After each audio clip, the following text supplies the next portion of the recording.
जय हिंद भाइयों बहनों, कैसे हैं आप सब। विश्वास है आप सब स्वस्थ होंगे, सुखी और प्रसन्न होंगे।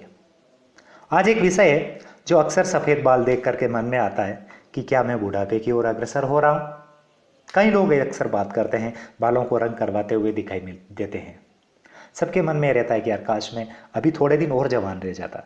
वही वो जवान है, लेकिन उसको मन में डाउट रहता है कि मैं अभी भी और जवान रहता ठीक रहता।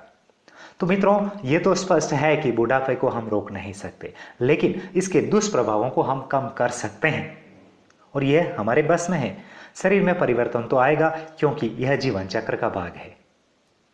यह साधारण सी क्रिया है जो चलती रहती है। अगर हम ये सोच लें तो हमारी चिंता कम अवश्य होगी। अगर इस बुढ़ापे का असर कम दिखाना है तो अभी से हमें प्रयास करने होंगे। विशेष ज्ञानी जनों के अनुसार अगर हम कुछ उपाय अपनाते हैं तो बहुत कुछ पा सकते हैं। वो क्या उपाय है, आइए देखते हैं। हमें अपने अल्पाहार में अंकुरित अनाज का सेवन शामिल करना है। अंकुरित अनाज का सेवन बढ़ाना है। जब भी हम अल्पाहार करते हैं हमें अंकुरित अनाज का प्रयोग करना है। चाहे आप चना खाएं, चाहे मूंगफली खाएं, चाहे कुछ और चीज खाएं, लेकिन अंकुरित चीजें अवश्य खाएं। रेशेदार फल, सब्जियां, मकई, मूंग, खिचड़ी, सूप, दलिया, दूध आदि का सेवन बढ़ाना है। ये इनका सेवन जीवन में बढ़ाना आवश्यक है।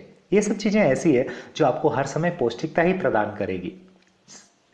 दूध, दही, घी का सेवन बढ़ाते हुए हमें इस बात का भी ध्यान रखना है कि हमारे जीवन का हिस्सा राजमा बने, हमारे जीवन का हिस्सा गोभी बने, आंवला, नींबू, संतरा, पपीता, हरी मिर्च, तरबूज, पाइनएप्पल आदि वस्तुओं को हमें अपने जीवन का हिस्सा बनाना है, क्योंकि ये सब हमें बीमारियों से दूर रखेंगे। इसलिए इनको जीवन का हिस्सा बनाना है। हमें जो मिल सके उन चीज़ों को अपने जीवन में खाना चाहिए। इन सब चीज़ों को हम खाते रहेंगे तो अपने आप को स्वस्थ एवं सुरक्षित रख पाएंगे। ये सब चीज़ें हैं जो आपको प्रॉपर विटामिन्स, प्रोटीन्स उपलब्ध करवाते हैं। धूप का सेवन प्रतिदिन कम से कम 20 से 30 मिनट तक करना है। हो सके तो सनबाथ लें। सनबाथ अर्थात कम कपड़ों में धूप में बैठना है, खड़े रहना है या सोना है, ताकि आपको विटामिन डी पर्याप्त मात्रा में शरीर को मिल सके, जो कि एक आवश्यक तत्व है शरीर के लिए। वजन पर नियंत्रण करना बहुत आवश्यक है। अगर हम अपने शरीर के वजन पर नियंत्रण कर लेते हैं तो इसका फायदा यह होगा कि हम आकर्षक लगेंगे। आकर्षक लगने के साथ ही शरीर में चुस्ती स्फूर्ति रहेगी, जो कि अभिन्न अंग है, जो बहुत आवश्यक है जीवन के लिए। व्यायाम या कसरत को दिनचर्या का हमें हिस्सा बनाना है। हमें व्यायाम या कसरत करना ही करना है, चाहे कुछ भी हो जाए, जैसे दौड़ना, साइकिलिंग, नृत्य करना, तैराकी करना, बाग में टहलना आदि अच्छे व्यायाम हैं, इनको करना है। इसके अतिरिक्त हम सूर्य नमस्कार को अपने जीवन का अभिन्न अंग बना सकते हैं, अभिन्न हिस्सा बना सकते हैं। कोई भी व्यक्ति, चाहे वो शहर में रहने वाला है, चाहे वो गांव में रहने वाला है, शहर में रहने वाला भी अपने घर के अंदर नृत्य कर सकता है, सूर्य नमस्कार कर सकता है। उसके लिए कहीं ग्राउंड की आवश्यकता नहीं है। अपार्टमेंट में रहने वाला व्यक्ति भी स्वयं खड़ा खड़ा दौड़ सकता है, बहुत कुछ कर सकता है। इसके अलावा संतुलित भोजन को अपनी जीवनचर्या का हिस्सा बनाना है। संतुलित भोजन करना है, फालतू की चीजें अपने जीवन से निकालनी है। जल को चबा चबा कर पीना है। मित्रों, विशेष ध्यान दें, जल को चबा चबा कर पीना है, यानी कि घूंट घूंट जल को पीना है। यथासंभव हो सके तो तांबे या पीतल के बर्तन में आपको जल को रखना है और तांबे पीतल के गिलास से ही बैठकर पानी को घूंट घूंट पीना है। अगर हम ये करते हैं तो हम बहुत कुछ पा जाएंगे, बहुत कुछ अपने जीवन में पा सकते हैं। लेट नाइट लाइफ को यथासंभव बाय बाय कह देना है। रात्रि में देर से सोना, प्रातः देरी से जागना विभिन्न बीमारियों को आमंत्रण देता है, साथ ही हमें आलसी भी बनाता है।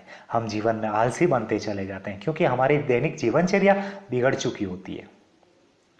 हमें पूरी नींद लेने की आवश्यकता है। नींद में कोई कमी नहीं रखनी चाहिए, और नींद के लिए उपयुक्त समय और उत्तम समय की अगर हम बात करें तो वो है रात्रि 10 बजे से सुबह 5 बजे तक। इससे कम या ज़्यादा थोड़ा बहुत हो सकता है, लेकिन उपयुक्त समय ये है, न कि रात को 1 बजे सोना और 2 बजे सोना, सुबह 10 बजे जगना। ये उपयुक्त समय नहीं है। अपने जीवन से तनाव को निकाल दें।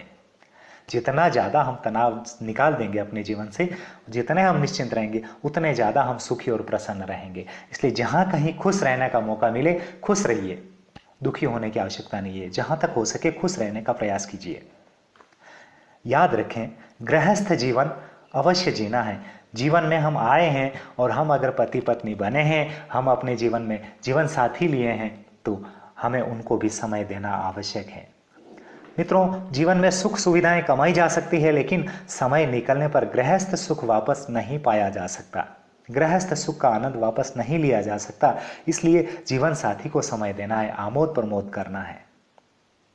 यह उपयुक्त रक्त परिसंचरण का सहयोगी तत्व है जो व्याधियों से बचाता है। हमें अपने जीवन में गुड़, चने, सोयाबीन, मूंगफली, नींबू, दूध, दही, घी का भोजन का अहम अंग बनाना है। ये सब चीजें हमें अपने जीवन में शामिल करनी है। यथासंभव हमें एक चीज और करनी है कि जीवन में कभी भी ढीले होकर नहीं चलना है, कभी भी झुक कर नहीं चलना है, अपने आप को मस्त रखना है, सीधे पैने से चलना है।